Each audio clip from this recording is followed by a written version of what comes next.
if gout comes from inability to process uric acid, and the uric acid comes from, I guess, poorly digested protein, is animal protein any different than vegetable protein, or should they both be there, or does it matter?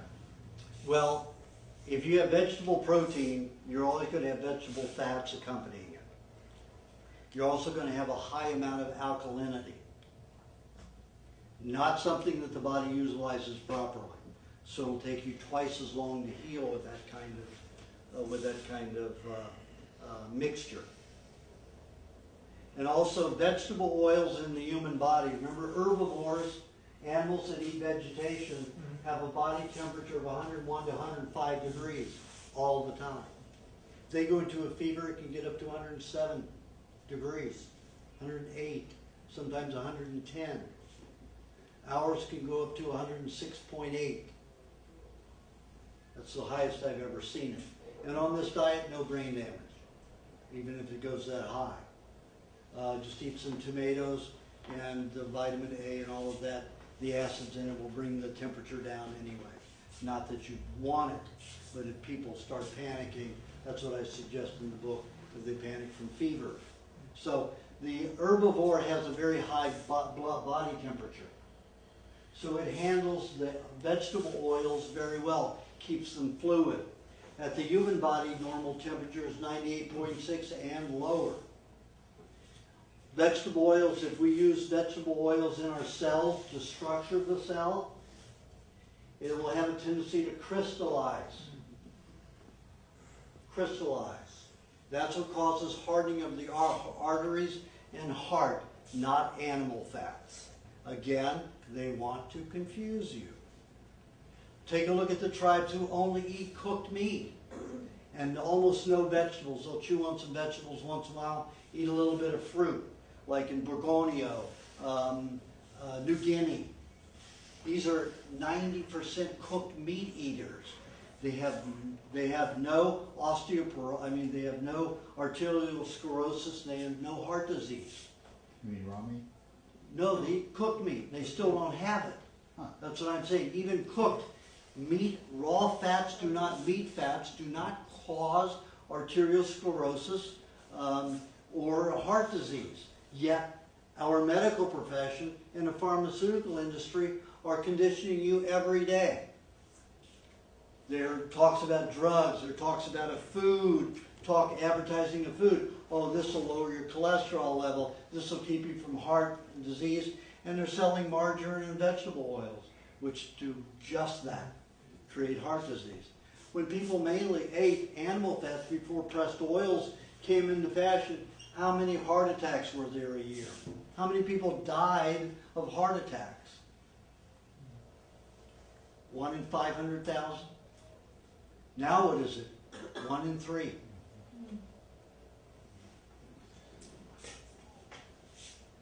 So we can't listen to them because they're just lying to us. So your vegetable oils are the problem.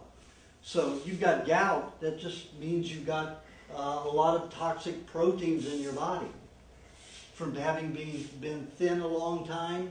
When you're thin, you've got no fats to arrest the poisons. They go intracellularly and damage your cells. Great example that I like to use is I go usually once every year and a half to Asheville, North Carolina. Bunch of hippies there. Yeah. Okay? And Earth Haven. Earth Haven. Lots of, everybody there was a hippie from way back. 60, 70-year-old hippies. All the way down to young, newborn hippies. And they were all vegetarian. One of the guys there was so sick and skinny, really, he looked like a raccoon. He had dark circles, black, all around here. And it went up above his eyebrows and all the way down to the bottom of his cheeks.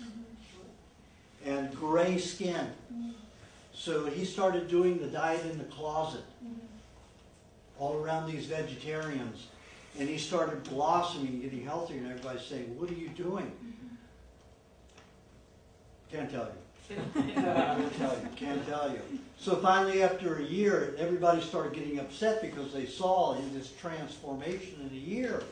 And he said, okay, if I tell you, you have to promise me that you cannot take any kind of action against me and you cannot kick me out of here.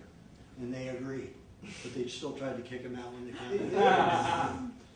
But then 80% of them, within a year, were on the diet. They were raising pigs, chickens, goats, and cows, milking and everything. So when I went there to visit again, it was a huge transformation. All of a sudden, the third year there, this guy comes in, he looked like he came right out of a motorcycle gang. Drug abuse and everything. Skin was thick and hardened, like he had abused drugs and alcohol for 25, 30 years. So I had a consultation with him, and looking at his irises, and I said, this is just not possible. You know, are you from this planet? You know, because his insides were so clean, and his skin showed me that he had abused himself terribly with drugs. And he admitted 30 years of drug and cocaine and alcohol addiction and use and abuse. And I said, well, it doesn't make any sense. You're maybe 25 pounds overweight. He said, before I went on your diet 4 months ago, I was 300 pounds. Even bad fat will protect you from toxins. Of course, it's going to make you sluggish. There's going to be lots of problems, functioning, breathing, and stuff like that. But at least your cells are protected. The poisons won't go intracellularly and damage the RNA and DNA of your cells and make you diseased. Kill cells. Is that why people that are heavier don't wrinkle as much? Exactly. So The fats are holding the poison going out through the skin. that makes sense. My friend is obese. He is this big or bigger and always checks out his hearts. Everything's fine. Yep.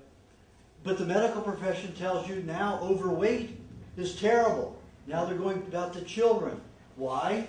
They want to make the children even sicker. They're going against fat children. The best thing we can have is fat children with the garbage that's in the food. They get rid of fat children, what we're going to have? We're going to have the same thing we have with the killer monkeys. The skinny killer monkeys that go on all this carbohydrate. They eat the fermented fruits, and what do? They go on a killing spree for 24 to 48 hours and kill everything in their sight. Snakes, other monkeys, tigers, moles, rats, birds. They kill anything that they see. And they hunt and they move fast because they've got all that sugar alcohol in their systems, and they're rapid and fast. And they will slaughter thousands of animals in 24 hours. Can you elaborate on what These are killer monkeys in the jungles of Africa. Okay. They feed on sugar, fermented fruit, very fermented fruit, like figs. They're called killer monkeys? Killer monkeys. There's another technical name for them. Well, isn't that what most monkeys or primates eat mainly? Fruits and plantations. Gorillas eat meat. Gorillas They just eat don't meat? want, yeah. Gorilla will eat 14 to 20 pounds of meat every 28 days. Oh, It has it at one time. It will kill an antelope, and they eat it within a day or two. they do? Yep. But you're saying See, that's- nobody hangs around with them Right. to know that. But John Goodall did, and he did a film called The Beginning, and he got an Academy Award for it in 71 or 72. So I shared an editing room with him while he was editing his film. I was editing another film. And he told me that. Because he lived with the apes, for about 8 months.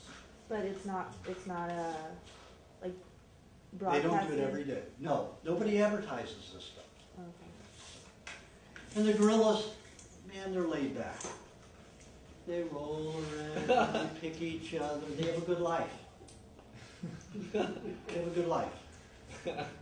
Just roll around with each other, play with each other, groom each other, and eat green bananas. They don't eat any ripe fruit. They eat green.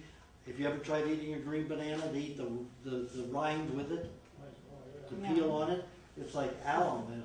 And can't get enough enzymes, but they have all this digestive juice and fluid which digests it great. And there's no high sugar in it. Lots of enzymes though. Yeah, I read in your book you mentioned that to eat raw, unripened Unripe pineapple and banana, and it didn't sound very appetizing. Cause fruit. Once you make the change, it may be a big difference. You'll have less depression, it's less everything. fermented. So is that why? Well, Less it sugar? ferments in the body, but the high sugar causes stickiness in the brain and nervous system fluid. So when it's unripe, there's less sugar. Less fermentation. Okay, I see. And, The tribes who do eat cooked meat have gout. They have gout, they have a little arthritis and rheumatism and some bone loss from eating all that cooked meat. how about if I substitute for a meat meal, like a yogurt or some pre-fermented milk? That's fine, yeah, that's fine.